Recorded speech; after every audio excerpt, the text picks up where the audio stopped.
How do you use NPCs in your games? Do your players see them as just expendable things that they can just play with whenever they want to and just throw them away when they're done, aka cannon fodder? Or do they see them as people that they can get to know, understand, and do quests for because it's the right thing to do? Not necessarily the right thing to do, but gold's the right thing, right? No matter how you or your players view your NPCs as, there's always one uniting factor across every NPC, no matter the campaign, the game, or the system. And it's that they're not stupid.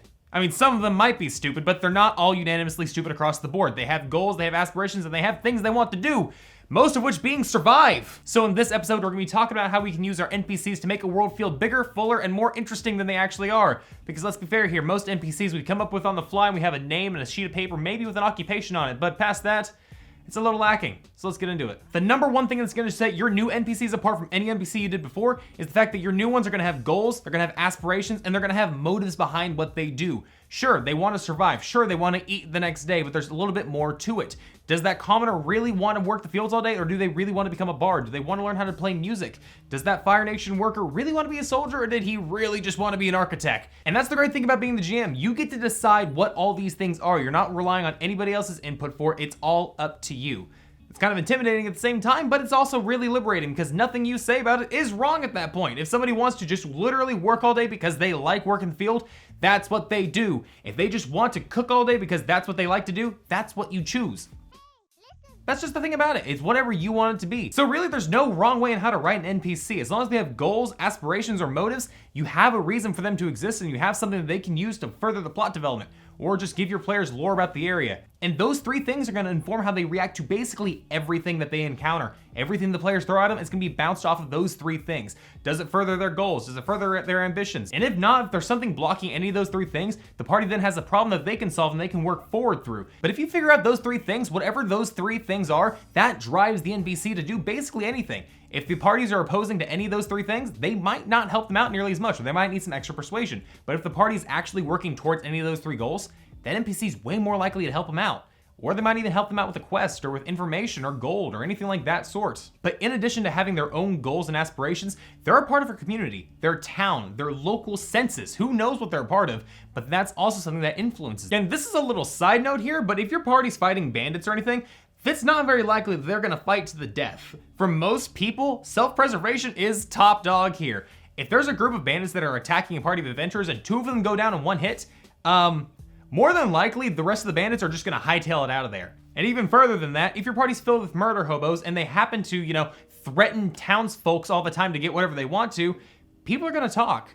These NPCs are a part of communities, they're part of towns, they're part of everything that's around them. They don't just exist as their one NPC Skyrim self that just stands there, doesn't talk to anybody else, and they have relationships with other people. No, these NPCs, they can actively talk with each other. They can actively share information. They can go to the guards and they can report these things. The party isn't omniscient here. They have their own lives too. They're not stupid, they want to self-preservate themselves, and they also want to save their community because the community is also one thing that holds them all strong. One person can't do everything, but the community as a whole can work together. And so do your NPCs. If the party starts being big enough of a problem, maybe the entire community rallies together and tries to run them off. Is the party likely strong enough they can massacre them all? 100% across the board. But that's not the point of the matter. And if people start talking to the community, if they start noticing the party is doing something either good or bad for them, the whole community is gonna rally together for them or against them. If the party is threatening and murder hoboing people, the community is gonna be against them. But if the party's helping out and they're actually helping build up the community as it stands, they'll help them out even further. It might not be in gold increase, but it might actually provide them free lodging, free food, let them stay at the tavern if they need a place to stay, things like that they can just help the party with. Or prevent those things and run the party out of town. Can they fight the party? No. But if they know they're not welcome here, they think the party's gonna come back? Not really. And if the party ends up murder hoboing everybody and just arsoning the entire place to the ground, well, the party's now wanted for the murder of an entire town and the King's Guard are on top of them. Sucks to suck, I guess. Because no matter how awesome this wizard might be with all his magical powers, or this bender might be with all their fancy water bending, if the regular townsfolk don't like you, they're not gonna do anything for you. They're not gonna give you any quests. They're not gonna wanna work with you. They're not gonna give you any information because you're just another person, just like them. You have other abilities that they don't, but at the same time, you still have to go to the blacksmith so that you can get your new greaves or your new armor or your new sword. It's a difference in proficiency and education. You have more adventuring skills, whereas they have more proficiency in, working skills and other, what's the word? Profession, that's the word, that's what I was thinking of. I'm stupid. No, I'm not. It's fine. And despite their feelings for or against the players, there's one thing most people and almost all NPCs will hold on top of everything else. And that's their morals or personal codes, their own little code of ethics that they just follow strictly, like they're Batman or something. Those are things that people just don't break. People who have flimsy morals don't really survive long in games like D&D because, well, you can stab it in the back really fucking quick, honestly. And morals can be a number of things. It doesn't necessarily mean good morals or bad morals. It just means that you have a code of ethics that you follow one way or another and you don't deviate from. There may be some bending here or there, but at the end of the day, you're gonna stick with it to the end. Look at basically any thieves guild from any game. No matter how fucked up they wanna be, no matter how many people they kill, no matter how many people they steal from, they always have one rule, and that's not stealing from each other. You don't steal from the guild or they'll fucking kill you then. The same thing applies for NPCs, maybe just to a much, much calmer extent. I mean, if a farmer breaks his morals across the board and his friends all know he's gonna break his morals over nothing, his word means nothing. If you, the player, ask them to do something that's completely against their morals, they're probably not gonna do it whatsoever, unless you threaten them or try to break their other morals, like, you know, threatening their family. You know who you are. I'm looking at you. Fucking murder hobo. And it's even more reinforced depending on if the character's religious or not. In D&D, if you follow Baphomet, you have a very strict lawful code that you have to follow, or Baphomet does not have favor on you. Now, you don't get magical effects like paladins do unless you're, you know, really, really holy boy. Unless you're a really, really holy boy. Forgive me, daddy, for I have sinned. Remember, how many times do I have to say this? Don't fucking say that to me. God, I love that meme, but I hate it at the same time. I don't know.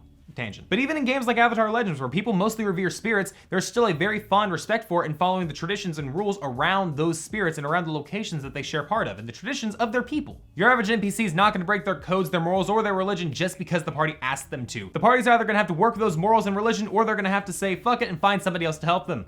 Depending on the game, depending on the campaign, that might be easier said than done. But at the end of the day, that's something you get to figure out and you get to decide for your NPCs and your cities and your relationship webs that you get to make. By the end of it, it's gonna look like a big fucking spider web across your wall and you're gonna think you're crazy. But it's gonna be fun. That's all that matters here. So if you enjoyed this video, be sure to click that little subscribe button and that little bell icon to get notified for all my video uploads. And a special thank you to my patrons and a top tier thank you to my top tier patrons, Rutana and Amaldine Shepherd. Thank you both so much. I wouldn't be able to do this without any of you. Thank you so much for sticking with me throughout all this time. And if you want to see some extra behind the scenes content, if you want some early access to these videos before they're up by anybody else, be sure to check out the Patreon link in the description down below. And on to my right here, right-ish, I think I'm doing this right. There's gonna be two links over here on the right. First one on the bottom is gonna be the YouTube video that YouTube thinks you're gonna like most after this. Be sure to check that out if it's something that looks interesting to you. And the one on the top right is gonna be an entire playlist of Avatar Legends content. From how to play the game, reading through the quick start guide, to even some homebrew rules that I'm thinking about implementing myself.